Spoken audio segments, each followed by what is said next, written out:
اشفاق طولہ صاحب ہمارے ساتھ موجود ہیں، ماہر معاشیات ہیں، ان سے اس حوالے سے بات کر لیتے ہیں۔ بہت شکریہ آپ کے وقت کا اشفاق طولہ صاحب۔ یہ فرمائے گا کتنا امپورٹنٹ ہے ان اداروں کی نشکاری، اور جو آج ہم پی آئی اے کی نشکاری پرائیویٹائزیشن دیکھ رہے ہیں، آنے والے وقت میں ہم اس کا کیا اثر دیکھ رہے ہیں پاکستان کی معاشی حالات پر؟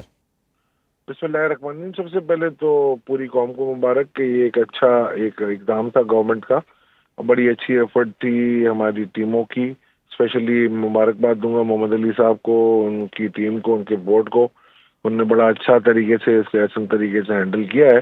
اور دوسری بات یہ ہے کہ کم از کم سب سے بڑا فائدہ یہ ہے کہ آئندہ کے لاسز آپ کے کٹ ہو جائیں گے، جو سالوں میں میرا خیال ہے 75 ارب سے 100 ارب تک جا رہے تھے، اور اب یہ کمپٹیشن میں آ جائے گی۔ ایئر لائن آپ کے پاس ہمارے پڑوسی ملک کی ایک بہت بڑی اگزامپل ہے کہ جہاں پر نشکاری ہوئی تھی اور اس کے بعد ایئر لائن کی ایفیشنسی کافی امپروو ہوئی، تو بٹ ہمیں کافی کوششیں کرنی پڑیں گی، کاوشوں کے بعد یہ ہوگا، اتنا آسان کام نہیں ہے۔ بٹ میں یہی سمجھتا ہوں کہ ایک اچھی نوید ہے، اب اس کو دیکھتے ہیں۔ خوش آئند بات ہے، میں سمجھتا ہوں اس کے نتائج دور رس ہیں۔ بہت عرصہ لگے گا اس کو ابھی سیٹل ہونے میں، کم از کم 3 سے 4 سال لگیں گے اس کی ریوائول کے لیے، کیونکہ آپ کے پاس ایئر لائن کی جو جان ہوتی ہے، لائف بلڈ ہے، وہ اس کی فلیٹ ہوتی ہے۔ ہمارے پاس بڑی ایجنگ فلیٹ ہے، اور اس میں ہمیں کوشش کرنی پڑے گی کہ نئے جہاز ابھی آپ کو ملیں گے نہیں، کیونکہ آپ کے پاس ایگزم بینک کی بھی ابھی کوئی فیسلٹیز نہیں ہوں گی ان کے پاس، نئے اونرز کے پاس، اور گورنمنٹ سوورن گارنٹی نہیں دے سکتی آئی ایم ایف کے پروگرام کے تحت۔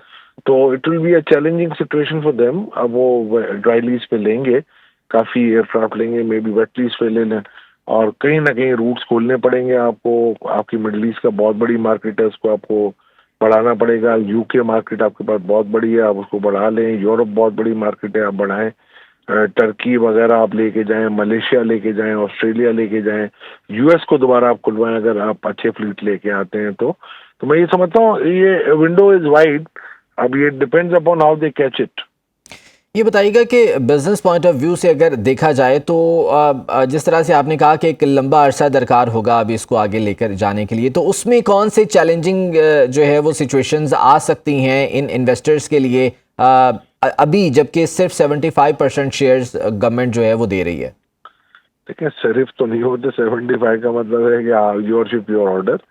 25% تو گورنمنٹ کو فائدہ یہ ہے کہ جب جی یہ چل پڑی ہے انشاءاللہ ایئر لائن، جیسے آپ پاس کی اشفاق مثالیں صاحب، لے لیں قطع ابھی۔ کلامی کے لیے معذرت، اس وقت بڈنگ کا عمل دوبارہ سے وہ شروع ہو چکا ہے، وہ ایک بار پھر سے ہم دیکھ لیتے ہیں کہ کیا پروگرس اس میں چل رہی ہے۔